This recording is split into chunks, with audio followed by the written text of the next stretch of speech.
Well, great evening, everyone, and welcome to our first gathering on critical race theory and the church, unpacking race and racism in religious spaces.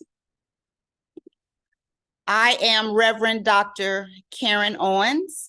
I am adjunct faculty and director of strategic research here at Hood Theological Seminary. This free course offering is presented via the Pathways for Tomorrow initiative of the Lilly Endowment Incorporated, and we are absolutely elated that you have joined us. So before we begin, I'd like to extend an invitation to the president of Hood Theological Seminary, Dr. Virgil Lattimore, who will bring greetings. Dr. Lattimore. Thank you, Dr. Owens, and greetings to my colleagues and friends of Hood Theological Seminary.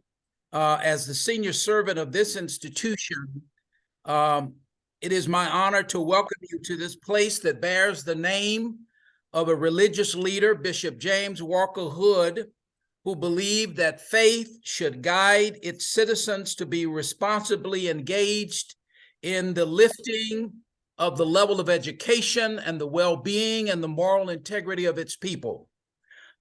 Bishop Hood was active in human rights and social justice. He participated in the writing of the Charter of the State of North Carolina. And race, we all know, has been involved in conversation since the genesis of this founding of this nation. We invite you to join in this series of conversations over the next number of weeks, and that will foster understanding, enrichment, and improved relations of all of its citizens. Finally, I invite any of you in the audience to consider exploring any of our certificate programs and our degree programs here at the seminary by going to www.hoodseminary.edu. I needed to share that infomercial in order to keep my job. So take care, and we look forward to the conversation. Dr. Owens. Thank you, Dr. Lattimore. Now, before our presenter comes, please know that each session will be recorded, and the link will be provided to view each session on the Hood Theological Seminary YouTube channel. And also, your initial reservation will allow you to receive the link for each succeeding session, so you don't have to re-register for sessions 2 and 6. And just a few days prior to the session, we will resend you the link. So please look for that in your inboxes. And now we are pleased to introduce our facilitator, Reverend Dr. Samuel Oliver Jr., a distinguished alum of Hood Theological Seminary. I hope you had an opportunity to read his biography when you registered. Dr. Oliver has a wealth of information that he will share with us over the next few weeks, and he will provide further details regarding just how we will manage questions and comments, because I'm sure there will be many.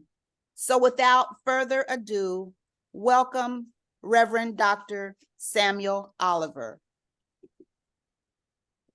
Well, good evening, everybody. And Dr. Lattimore, thank you so much for your leadership and for my journey through Hood. Let me just echo his sentiments. If you are out there and you're looking for a world-class institution to help undergird your spiritual development, I highly recommend Hood. That was not a paid advertisement. That comes from someone who has gone through the program. Dr. Lattimore knows. I told him the whole time I was there, It was the first time I enjoyed being in school. So, and I still hold true to that claim. But thank you, Dr. Lattimore, for allowing me this opportunity under the banner of Hood Theological Seminary to act as facilitator over the course of the next few weeks for this very important topic on race relations, and as well to Dr. Owens for her role in securing this this venue via the Lilly Endowment. So we are grateful for you for allowing me to act in this role as well. So thank you again. So that being said, welcome everybody to a conversation about race. Okay, don't let the word didactic scare you. Okay, we're not going to try and indoctrinate you and put robes on you by virtue of you attending the seminar, but this is first and foremost a conversation, one that I believe that we desperately need to have. And the term critical race theory invokes a lot of emotions, and we're certainly aware of that. But a few disclaimers to you. First of all, get comfortable with the fact that you're not going to walk away from this seminar as an expert in critical race theory. You're not going to walk away from this having all the answers, I would also suggest to you, on critical race theory. But we do endeavor to have a conversation and to hope to share some light on this topic. And because we are doing this under the banner of Hood Theological Seminary, I do need to remind everybody, as the title of the actual seminar, we are also looking at through the lens of how it interacts with the church. And when I say church, I don't mean any particular church. I mean the church universal. In seminary, we call that the Big C church. So please understand that a lot of what we will talk about, we will also explore how it impacts or how it relates to the religious space. Now, that being said, we are what? Well, well over 130 people who have signed on by now. So a few rules. So as we go through this discussion tonight, I am going to ask you, as Dr. Owens has already asked, if you would please keep your microphones muted, just for courtesy of everyone involved. Second, if you have questions, we invite you to put them in the chat, or you can actually send them to Dr. Owens, and I'm going to put her chart back up real quick. You can send questions at the email address here on the screen to Dr. Owens, and she will collect them throughout the week. And I will do my best to try and address them between now and when we meet again. But because we have so many people, I don't think I'm going to be able to stop and take questions as we go along. I will try and leave some time at the back end of this discussion tonight to allow me to maybe address a few questions at the end of the discussion. But please make note of Dr. Owens's email address there, and you can send questions to her, and she will, trust me, she will get them to me in a very timely manner, because she don't want to deal with those questions herself. So I'm sure she'll send them to me, which I don't mind. But again, thank you to everyone. And so just so you kind of understand, to give you at least a feel, an overview of what we plan to do. So this seminar is set up so that we will meet every other week for 6 sessions. Okay, so you see here the layout. So tonight, being September 11th, is our first week 1 endeavor. We will convene again, as the slide says there, on September 25th. And then it's every other week until we get through the week 6, which will conclude November 20th. And attached to each one of the week numbers there is the topic that I will attempt to get through each week. So tonight, being our kickoff, is the introduction to critical race theory and race talk, excuse me. Next week, we will delve into a little bit more in the history of race and religion. As I said before, because we are doing this as part of a an endowment through the seminary, we are going to take a look at it through the lens of the church. And you can see the rest of the outline over the course for the next month and a half or so as we wrap up on November 20th by looking at the role of the church in social justice. Each one of the sessions will begin every Monday night on the dates on the screen. We will start promptly at 6 p.m. and we will end on time at 7 p.m. So we are mindful of your time and grateful that you're taking time out of your busy schedule. So we don't want to abuse that, and we won't do that. So we will be on time. I'm also mindful of the fact that I am now competing with Monday Night Football for some of you all. So we will make sure, at least those of us on the East Coast, at least, that we endeavor to stick to our timeline. So we will be on start on time. So thank you again, everyone. And with that, we're going to dive right into our discussion tonight about race, and particularly critical race theory. So I want to do this just to kind of kick it off before I actually dive into the actual discussion about critical race theory itself.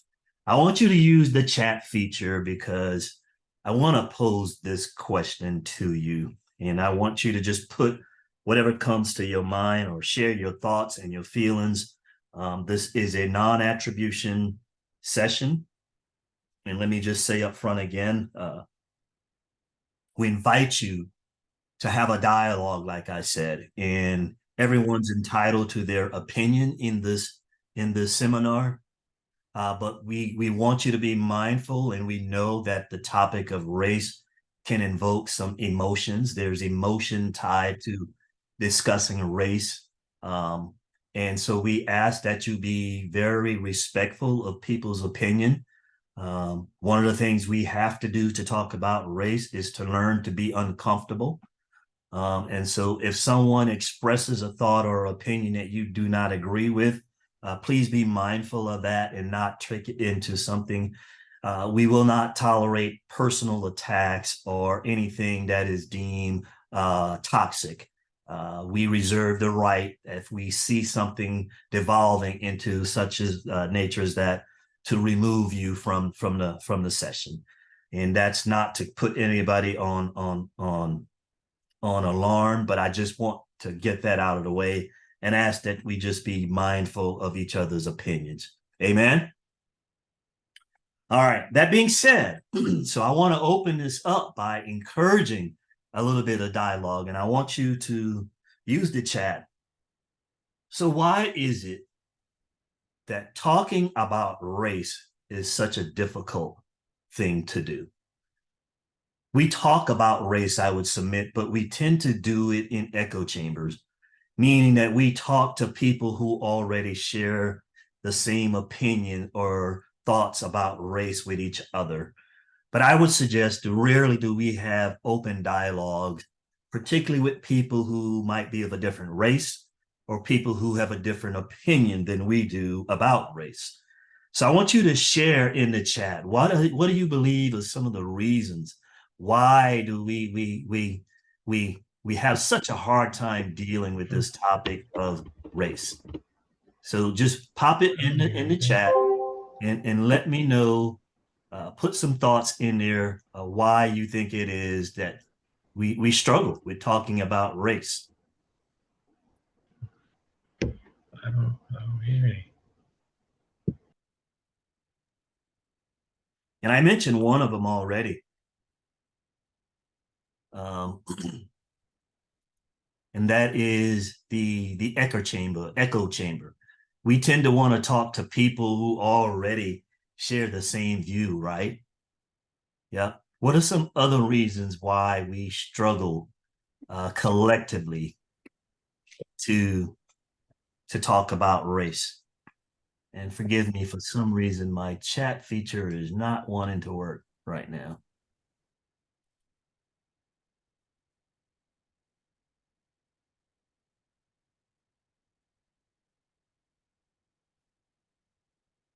Okay.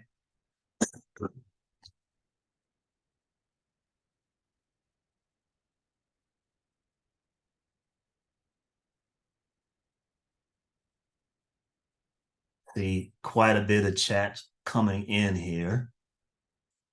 There we go. Personal bias and the ability to have authentic dialogue. Okay. Lack of understanding. Fear of facing the truth.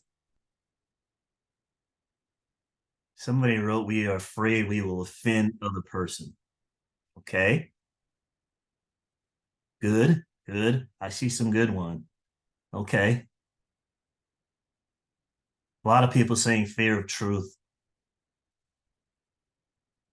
Generational guilt from our ancestors. That's a good one.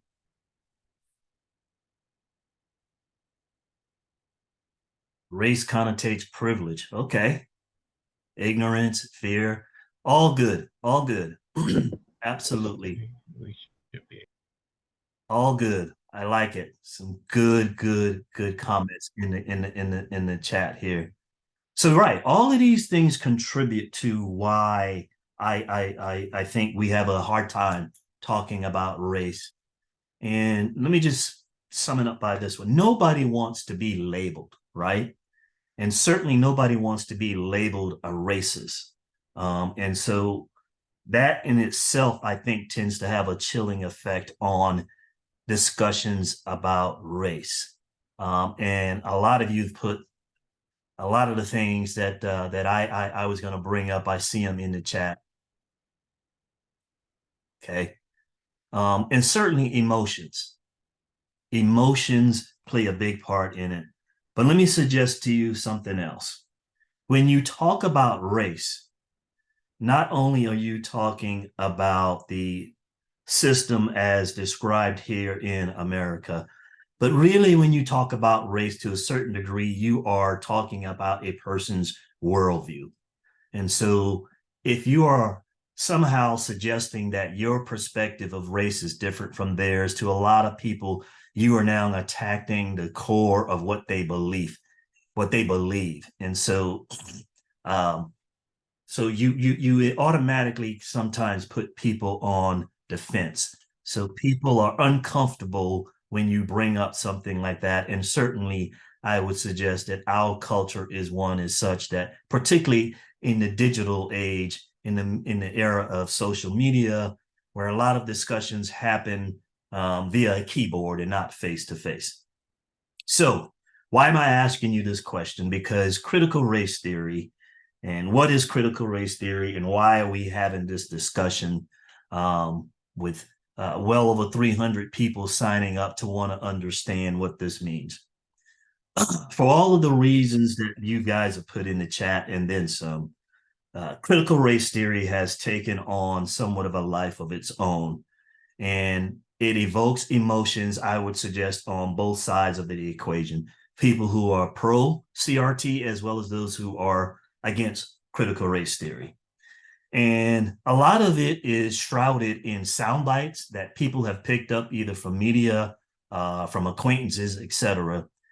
But rarely do you find people having a real honest dialogue and talking about what the real origins of critical race theory are and what does it actually say. And let me say right up front, critical race theory is not necessarily the easiest thing to wrap your brain around. So that's hence my disclaimer in the beginning that, you know, you will not walk away from this being an expert. But I want to talk to you a little bit about critical race theory and its origin tonight in the time that we have. And for the most part, as this first chart says, critical race theory, it really grew out of the academic arena. And so by that alone, a lot of people automatically put it in a suspect category, meaning that if you are already skeptical about academia, then you automatically skeptical about critical race theory because of its origin within academia. It really, the term critical race theory obviously is rooted in the whole theory, critical theory concept, which was coined by a guy by the name of Max Horkheimer. And the role of critical theory is to critique, that is to be critical and to look at things in society as opposed to the traditional way of critical critical thought, which was mainly just to like simply describe what something is. And so in some professions, it's a very much a part of what they teach and what they do. But critical theory comes along, and yes, it has some tentacles to Marxist thinking. But I would suggest just because it has tentacles to Marxist thinking does not necessarily mean that it by itself is a bad thing. There are elements of Marxist thinking, I would suggest, in multiple facets of our society, but depending on what your worldview suggests, a lot of people, automatically park critical race theory in a certain place just because of that linkage. But one of its core tenets, critical theorists, and I'm talking about critical theory now, and I'm not talking about critical race theory yet, believes that societies, cultures, civilization as a whole are all social constructs. They're social constructs, which means that by definition, they can be changed. And if you want to take that to another level, you can say by definition, some would say because they are a social construct, they're susceptible to being flawed. But one of the things I want you to keep in mind as we talk about critical theory is this whole idea of who benefits, because that is one of the underlying tenets that carries forward in critical race theory. And as we walk through the 5 tenets of critical race theory, hopefully tonight, I want you to keep that in mind, because one of the most important questions that critical theorists propose is whenever you are looking at institutional norms or institutional practice, always ask yourself the question, well, who benefits? Who has the power if this law is enacted, for example? They're very skeptical by nature, as you can probably ascertain by now. And so, as such, critical theory divides society really into 2 camps. You have the oppressed and the oppressor. And they kind of frame the discussion, or they frame the viewpoint in which how you go about looking at the institutions in our societies. There's always a group, someone that's in power and someone who's not in power. And so this is a very, very critical, it's a very essential component of critical theory. So critical race theory then, with that background, emerged really in the 1970s and 80s out of a field in academia called critical legal study. And what these were really a group of law professors from across the state who really got together and wanted to take a really close perspective on how they were really intrigued by the fact that during the 1960s, especially during the civil rights era, where we had some landmark legislation that was actually passed in the 60s in the way of the voting rights, the civil rights amendment, yet they proposed a question and wondered, in spite of these laws, did we in fact see any kind of tangible change in American society? And if not, why? And so that was one of the reasons they embarked on this whole legalistic review of the laws, and they wanted to see if in fact the passage of civil rights legislation trickled down into actual changes that we could point to in the way of, hey, what's the impact, if you will, of those laws? So their premise right here was if the only thing we needed to bring about change in society was to change the law, then we should be seeing some level of equality after the passage of the civil rights legislation. But many would argue that even today, we don't live in that kind of environment. hence they had the critical aspect of CRT. And this really started this radical skepticism, if you will, about the impact of the law and how it actually, or did it actually result in something that was tangible that we could speak to in the aftermath of the passage of the law? Were there any real improvements that we saw after this happened? And so out of that emerged a very core group of people who were instrumental in crafting what we currently know today as critical race theory. And so this guy is considered one of the first and most influential components, or contributor, I should say, to critical race theory is Derek Bell. And he really kind of was the springboard for launching what we know today as critical race theory. Excuse me. Those of you who are of my age or earlier, when you saw this picture, you probably asked, why in the world is he putting Don Cornelius on the screen? I don't know. He just strikes me. If anybody knows who Don Cornelius is, put it in the chat. But he reminds me, this picture looks a lot like Don Cornelius to me. But anyhow, I don't want to digress too much. But Derek Bell was one of the founders of critical race theory. And it really stemmed from a writing he did in 1980 in the Harvard Law Review, where he questioned the motives behind the 1954 Supreme Court decision of Brown versus the Board of Education. And he was really questioning, like, what was the motive behind the passage of that law? And when we start to talk about critical race theory and the tenets of critical race theory, we're going to come to one of those tenets later on here in a bit. That's called interest convergence. And I want you to just park that for a second, because what he was really calling into question was like, yeah, we got this landmark legislation passed, but was it really for the reason of bringing about desegregation of public schools? And we'll talk about that a little bit more. But like the slide here says, it planted the seeds for what is now critical race theory. And so I'm going to throw this up there because we have to be rooted in a definition of critical race theory. And this is a very somewhat legalistic and wordy definition. But I also wanted to put it up there because I also want you to know that for my research and for my perspective, I wanted to go back to some of the founders of this actual theory. And so this book that you see on this slide here is one of the books that that most of the people who were part of this consortium that birthed this movement, they produced this book called Critical Race Theory.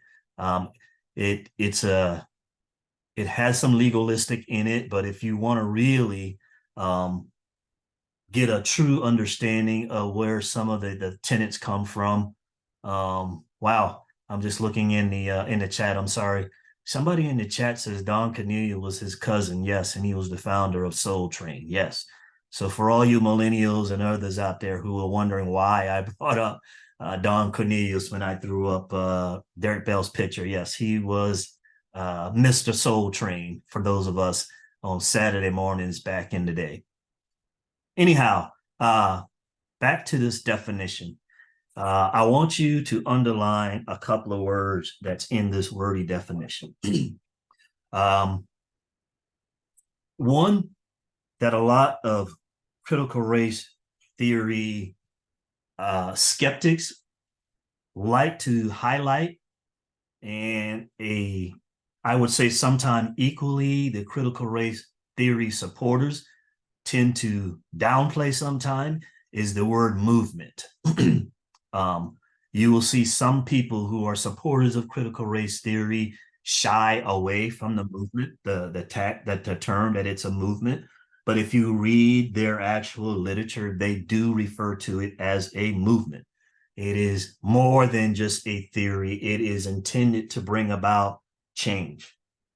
And so I think when we shy away from the term movement, sometimes I think I think people are doing it injustice by trying to shroud it as, no, it's just a theory.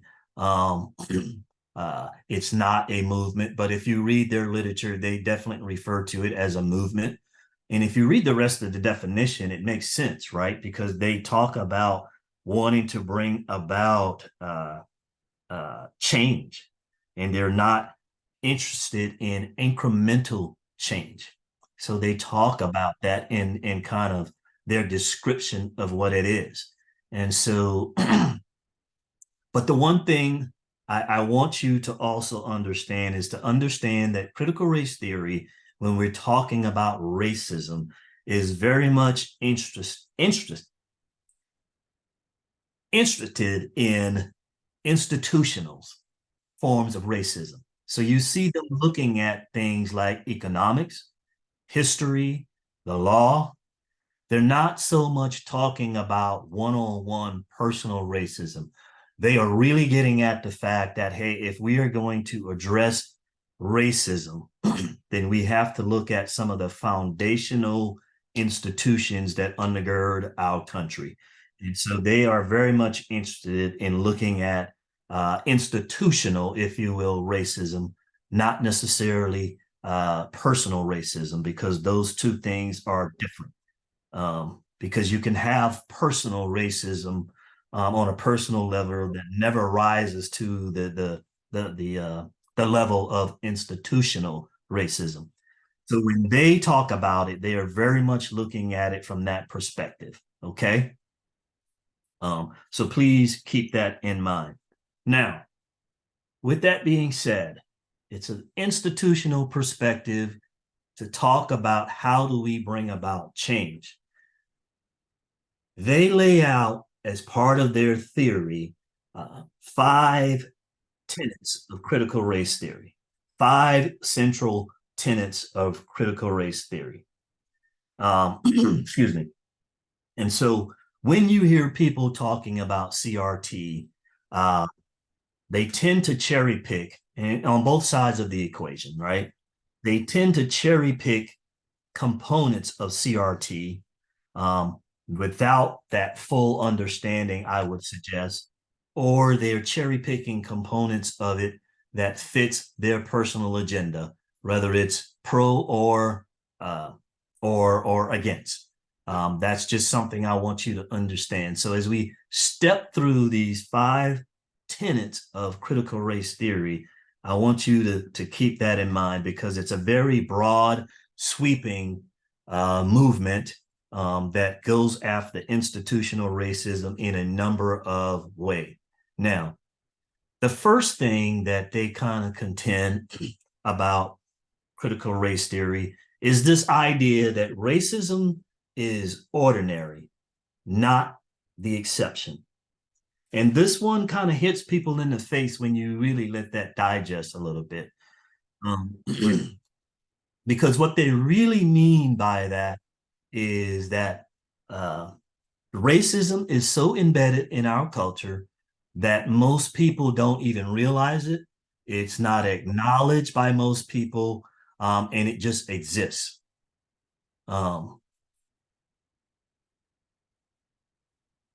It is a ingrained component of our history. It is ingrained in our institutions. It's ingrained in our laws. It permeates our society, and it is not something that most people, when they first hear this, when you let that sink in for a second, that can be somewhat of a radical thing to allow yourself to digest, is the fact that there's this theory. Because what it does is the last bullet down here says this redefinition shifts the emphasis from equal treatment to equal outcomes.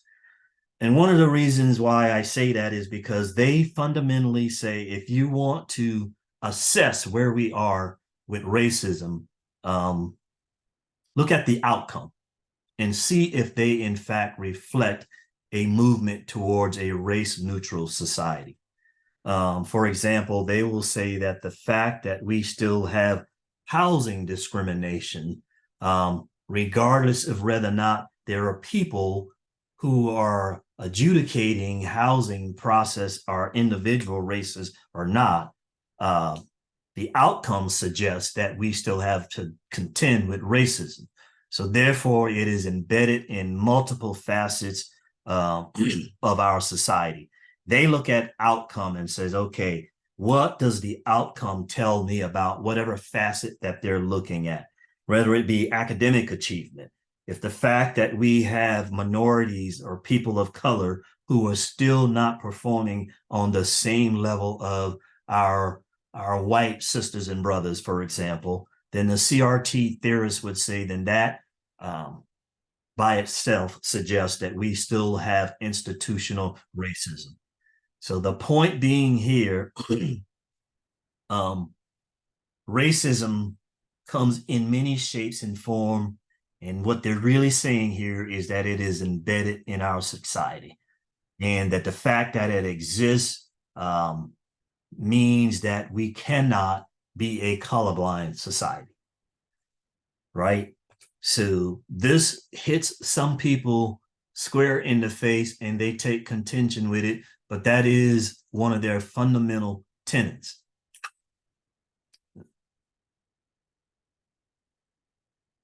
I saw one question in there, and we'll get to that later on about how it relates to the church in theology. I will tell you right up front, the short answer is no. That's why we're going to take a look at it through the lens of the church as well. But tenet number one of CRT is racism is ordinary, not the exception. And let me move on. I mentioned entrance conversions earlier when I was talking about Derek Bell and the fact that one of the things that springboarded this theory was his questioning of Brown versus the Board of Education.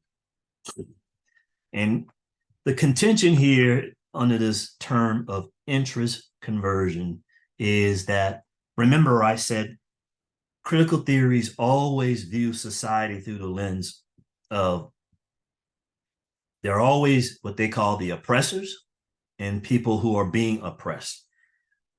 And remember, I also told you that they always ask the question, well, who benefits from something that they're looking at? And that was very much at play in Derek Bell's critique of Brown versus the Board of Education. Because if you're like me, you grew up and said, okay, hey, America had an awakening and they decided that we needed to desegregate schools.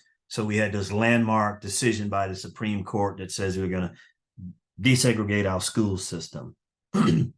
And Bell challenged the reason behind the passage of this law. And what he contended was there was nothing altruistic about Brown versus Board of Education. And the reality is, if you go back and look at America political landscape, particularly on the international arena during this time, his contention was, well, America really couldn't afford not to do something about school and racism, because at the time we were in a Cold War, we were trying to insert our influence around the globe, and we were very much critical of other countries about human rights, for example. So his contention was that we could not continue to maintain that political view if, in fact, in our own backyard, we had the segregated schools. And so there was this interest conversion, meaning that there was, it was to America's benefit to pass a law so that they could change their image on the international arena.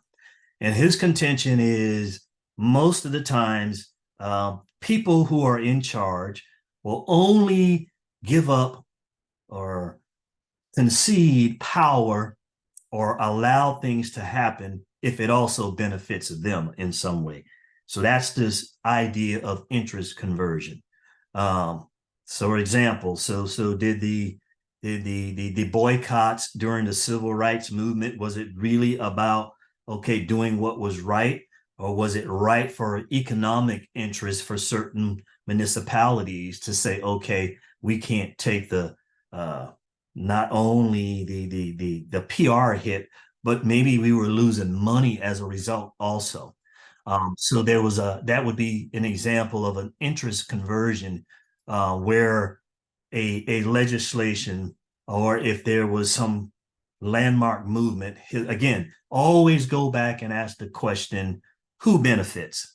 And so interest conversion says that rarely, if ever, will those in power concede or give up some of that power unless there is something in it for them.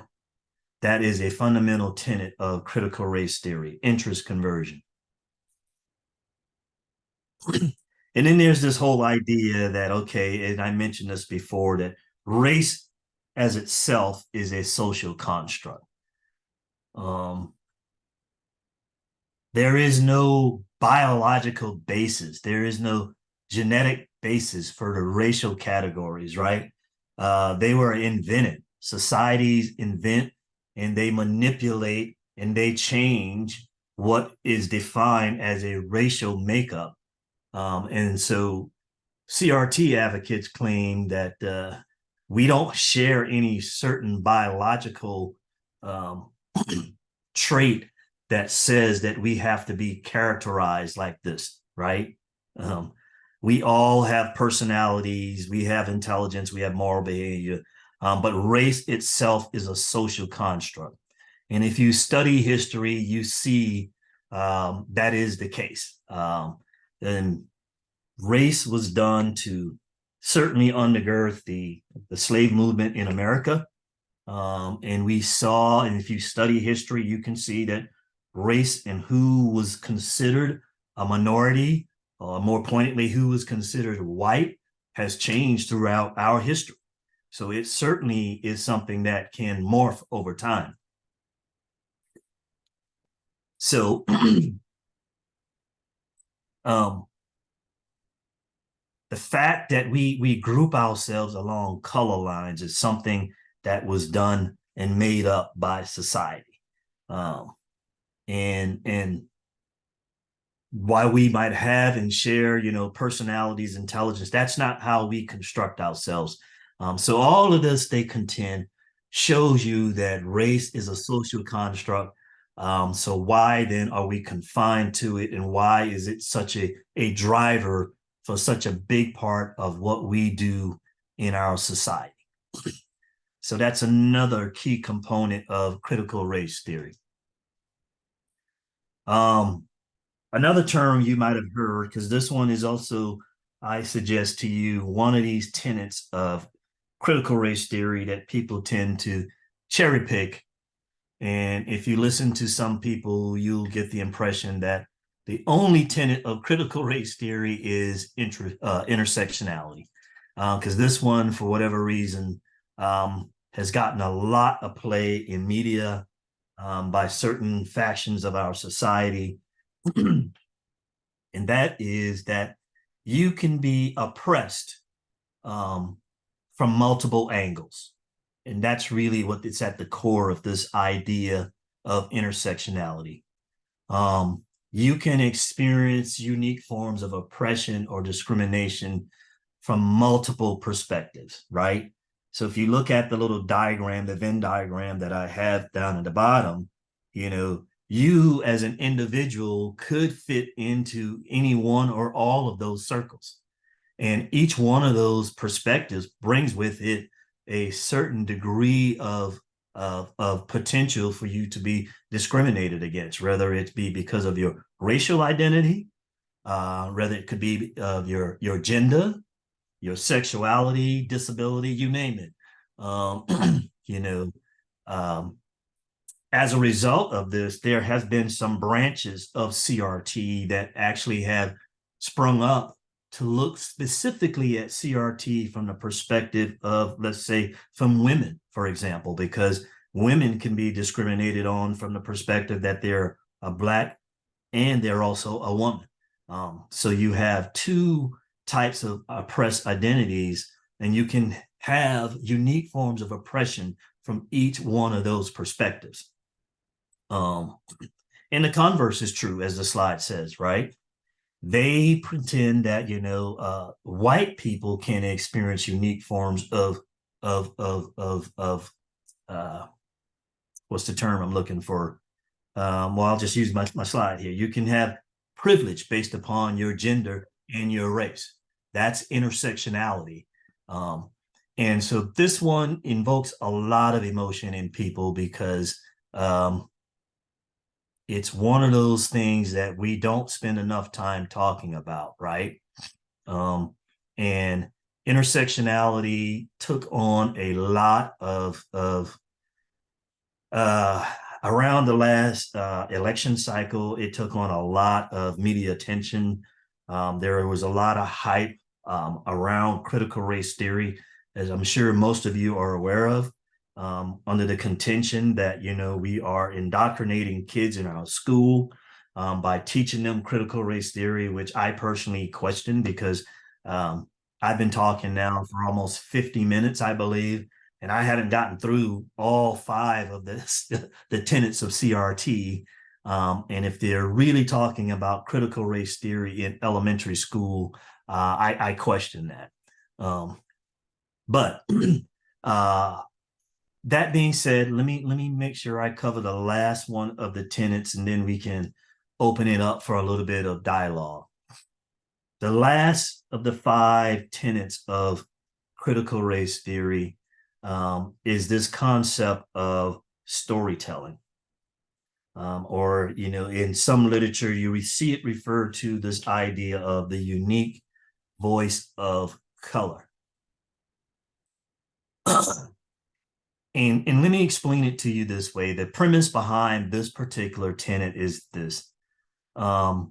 Because of our history, and because, again, critical theorists always, as I said in the beginning, group things from who are the oppressed and who are the oppressors, right?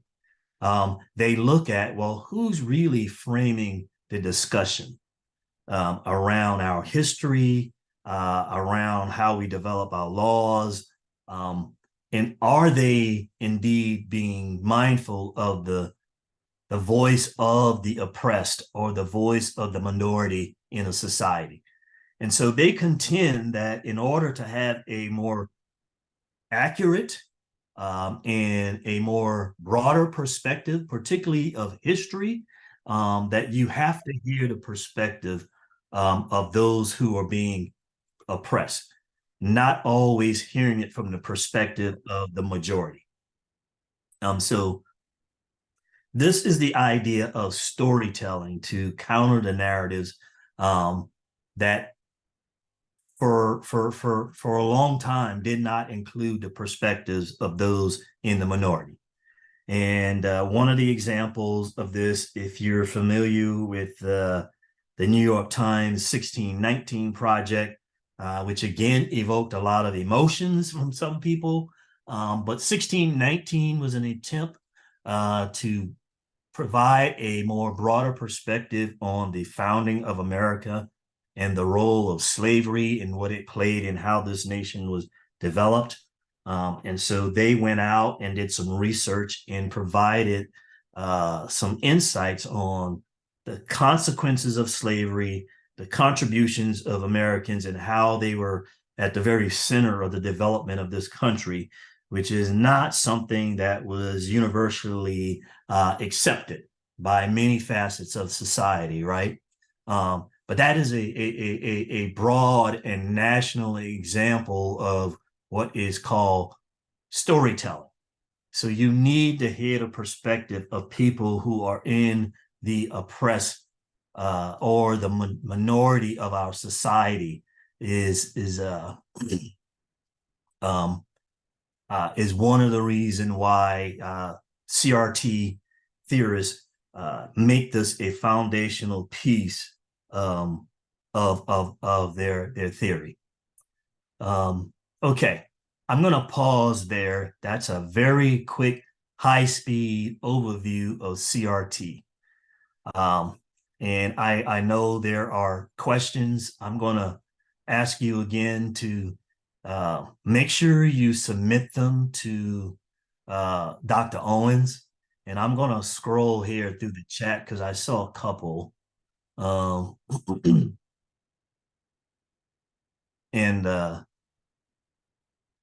we can have a little bit of dialogue before we have to close out. Somebody asked about racism is ordinary. Are we talking about racism in the USA or in general around the world? CRT was primarily looked at through the lens of the United States of America, not from a global perspective. So whoever asked that question, yeah, it's very much scoped to racism in America, not from a global perspective. Just scrolling through here, I'm going to pick some. Somebody asked a question or a comment, I guess, is that do people realize that CRT is taught in grad school? And I think the implication there is there was a lot of, and remains to be a lot of discussion in our country that, hey, our grade schools are indoctrinating our kids by teaching CRT.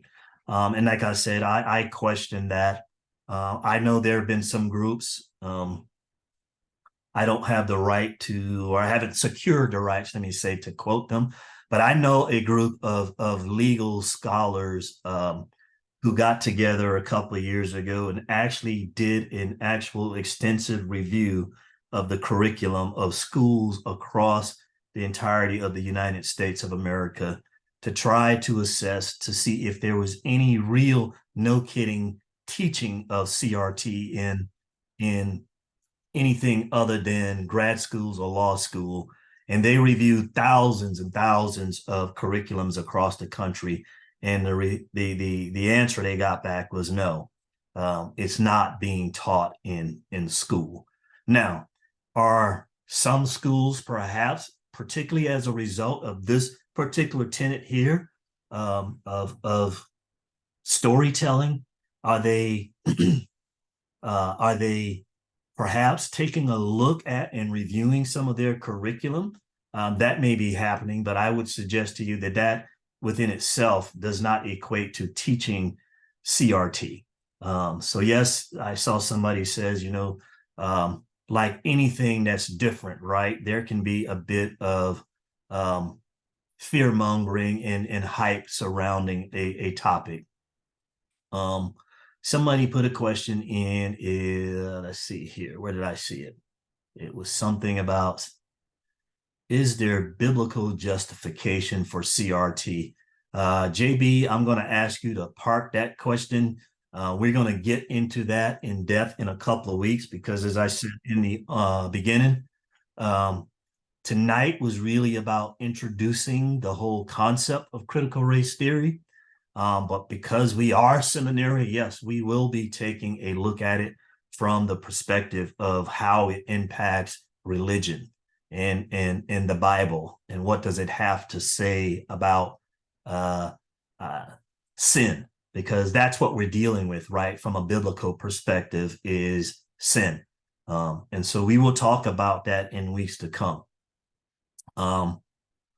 That being said, I think I'm coming up. Let me see. Maybe I can take a look at one more question. Please make sure you get your questions to Dr. Owens. Can we get Dr. Owens's email address in the chat again? Oh, there it is. Thank you, my helpmate. She just put it in there. Dr. Karen Owens, kowens@hoodseminary.edu. She will collect your questions. And between now and when we get back together again in 2 weeks, I will endeavor to answer as many questions as I can. And I will try and weave some of your questions into next week's session. With that being said, I thank you mightily for your time. and for your interest tonight on this topic. I know that we had a lot of interest in this topic, and I thank you. Most of you stuck it out and stayed with me to the end. I really appreciate that. But I invite you to please come back as we move further into the implications, of CRT. Now that we've walked through what it is at a very high level, I think what will help a lot is for us to then start looking at it through the lens of some of the context of CRT and how it relates to our history, how it relates to the church. And so next week, we will continue our dialogue by looking at the history of race and religion, because yes, religion plays a big part in how race was constructed and put together in this country. All right. I am dry mouth at this point, and I've talked way too much. Thank you all. We had well over 150 people on tonight. I hope that this was in some way constructive. I invite you to stick with us. As you can see, we convene again next on September 25th, where again, I say we will dive into the history of race and religion, and we will tie it back as best we can, or we will, to critical race theory and race talk. So thank you for your time. Please make sure get your questions in, and we look forward to being with you again next week. And thank you, Dr. Oliver. Thank you so much. And Mrs. Sandra Oliver, who was working diligently in the background. Again, the link for this session will be provided to you in a few days, along with the PowerPoint presentation slides. So look for them in your inboxes. I look forward to receiving all of your questions, and I will forward them directly to Dr. Oliver. Thank you again, Dr. Oliver. All of you, we look forward to seeing you in a couple of weeks. Take care. Be blessed. Shalom. Amen. Thank you, Dr. Owens.